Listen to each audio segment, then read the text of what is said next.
Hi, welcome to Bible Stories with Bethany. I like to flip open to any verse and apply it to my life. So today we are just going to randomly tap on a scripture and find out what we get.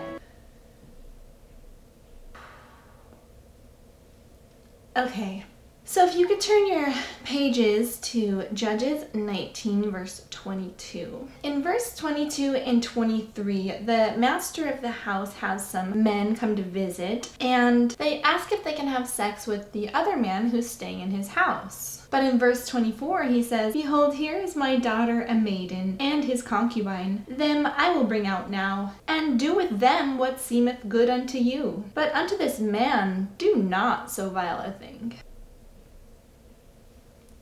One moment. Seriously, what the? Oh, here's my daughter. Take her, but don't do anything vile to this man. Seriously, God? You're really gonna have to help me out on this one, God. I got nothing. Okay, let us continue. The men wouldn't listen, so then the man took his concubine and brought her to them. And they knew her and abused her all the night until the morning. And when the day began to spring, they let her go. And her lord rose up in the morning, and behold, the woman his concubine was fallen down at the door. Then the man took her up on an ass, and when he was come to his house, he took a knife and laid hold on his concubine and divided her together with her bones into 12 pieces, and sent her into all the coasts of Israel.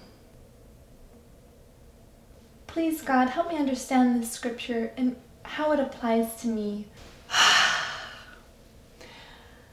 Okay. Now, if there's ever a scripture that doesn't make sense, you just need to look at it with your spiritual eyes.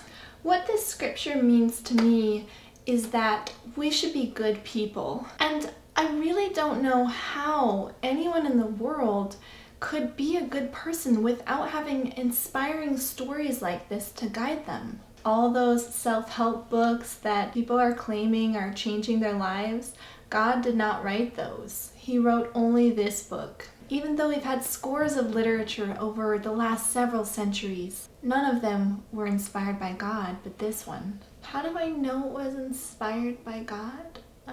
Well, my leaders told me, and they learned from their leaders when they were in religious schools. And when you pass down information like that, it's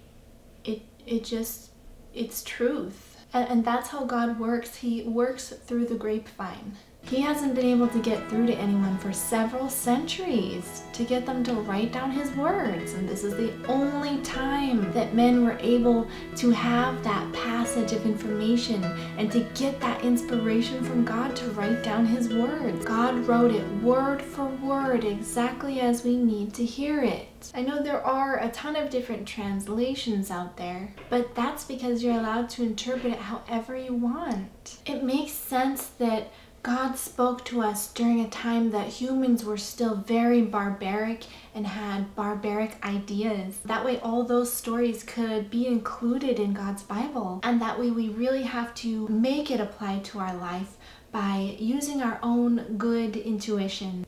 If we are using our own tuition, why would we need a book to tell us what's right and wrong? I got nothing. You can't do this with any other book. You can't just pick up a book and make it apply to your life and see how that you could be a better person by reading it. There's no other book out there that will help you be a good person like this one. This was the only time that we got inspiration from God, was in this book that has been changed several times, so no one's been able to write down the correct words from God ever since.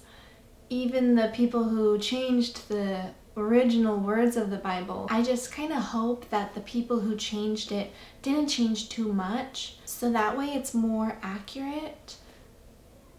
Well, that didn't make any sense. Go away, Satan.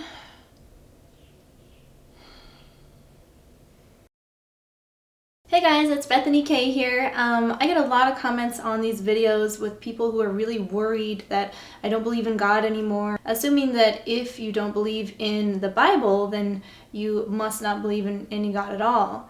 And I just want to ask those people a question. Could it be possible that there could be an intelligent energy of the universe that doesn't match the description of God as it's given in the Bible? If you guys are curious about what I believe, I have made a few videos about that. I will link to them here, so you can go check those out if you'd like. Thank you so much for watching, and I hope to see you guys in the next video.